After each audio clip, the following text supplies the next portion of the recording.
हरा सोना, काला विवाद, 400 एकड़ की जंगल की लड़ाई। तेलंगाना, हरा भरा राज्य, लेकिन इस हरियाली के पीछे छिपा है एक काला सच, जमीन का लालच। 400 एकड़ जंगल बना विवाद की जड़। एक तरफ सरकार विकास के नाम पर जंगल को निगलने को तैयार, दूसरी तरफ आदिवासी और किसान अपनी जमीन, अपने अस्तित्व की लड़ाई लड़ रहे हैं। किसकी जीत होगी? क्या इंसानियत की या फिर लालच की? ये सिर्फ जमीन का झगड़ा नहीं है, ये सवाल है हमारे अस्तित्व का, प्रकृति के साथ हमारे रिश्ते का। क्या हम विकास की अंधी दौड़ में अपनी जड़ें ही काट देंगे? यह कहानी है उस जंगल की जो सदियों से लोगों को जीवन दे रहा है, और उन लोगों की जो इस जंगल को अपना सब कुछ मानते हैं। ये सवाल है आपसे भी, आप क्या चुनेंगे, विकास या विनाश? सरकार का दावा, विकास के नाम पर जंगल पर कब्जा। सरकार का दावा साफ है, ये जंगल सरकारी है, राज्य की संपत्ति, यहां विकास होगा, नए प्रोजेक्ट्स लगेंगे, इको टूरिज्म को बढ़ावा मिलेगा, रोजगार के नए अवसर पैदा होंगे। लेकिन क्या विकास सिर्फ इमारतों और सड़कों से नापा जाता है? क्या प्रकृति का कोई मोल नहीं? क्या सदियों से जंगल की हिफाजत करने वालों की कोई आवाज नहीं? सरकार के मुताबिक ये जमीन बंजर है, यहाँ कुछ नहीं उगता, लेकिन स्थानीय लोगों का दावा है कि यह उनकी आजीविका का सहारा है। यहाँ से उन्हें जड़ी बूटी, फल फूल, लकड़ी मिलती है। सरकार कहती है कि यहाँ इको टूरिज्म से रोजगार मिलेगा, लेकिन क्या पर्यटन के नाम पर इस जंगल का दोहन उचित है? जंगल के रखवाले, आदिवासियों और किसानों की पुकार।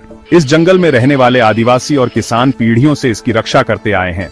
ये उनकी संस्कृति का हिस्सा है, उनकी पहचान है। जंगल से उन्हें खाना, पानी, दवा सब कुछ मिलता है। उनका कहना है कि यह जमीन उनकी है, उनके पूर्वजों की है। उनके पास जमीन के कागजात नहीं है, लेकिन उनके पास सदियों पुराना रिश्ता है इस जंगल से। वे सरकार के विकास के दावों को खोखला बताते हैं। उनका कहना है कि विकास के नाम पर उन्हें विस्थापित किया जाएगा, उनकी संस्कृति को नष्ट किया जाएगा। ये लड़ाई सिर्फ 400 एकड़ जमीन की नहीं है, ये लड़ाई है अस्तित्व की, पहचान की, संस्कृति की।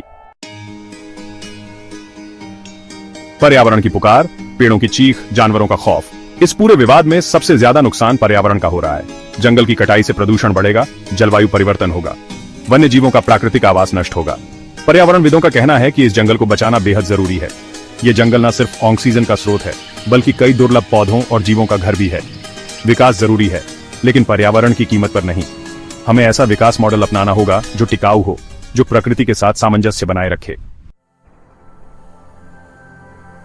आगे का रास्ता, न्याय, संतुलन और हरियाली की तलाश।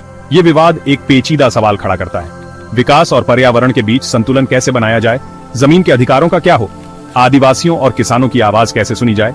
इसका जवाब सिर्फ कानून की किताबों में नहीं मिलेगा। इसके लिए जरूरी है संवाद, सहानुभूति और एक ऐसा हल जो सभी के लिए न्यायपूर्ण हो। सरकार को चाहिए कि वह जमीन के असली हकदारों, आदिवासियों और किसानों से बातचीत करे। विकास की योजनाएं ऐसी बनाई जाएं जो पर्यावरण को नुकसान ना पहुंचाए। ये समय है सोचने का, समझने का और सही फैसला लेने का, वरना आने वाली पीढ़ियों को सिर्फ बंजर जमीन और प्रदूषित हवा ही नसीब आएगी।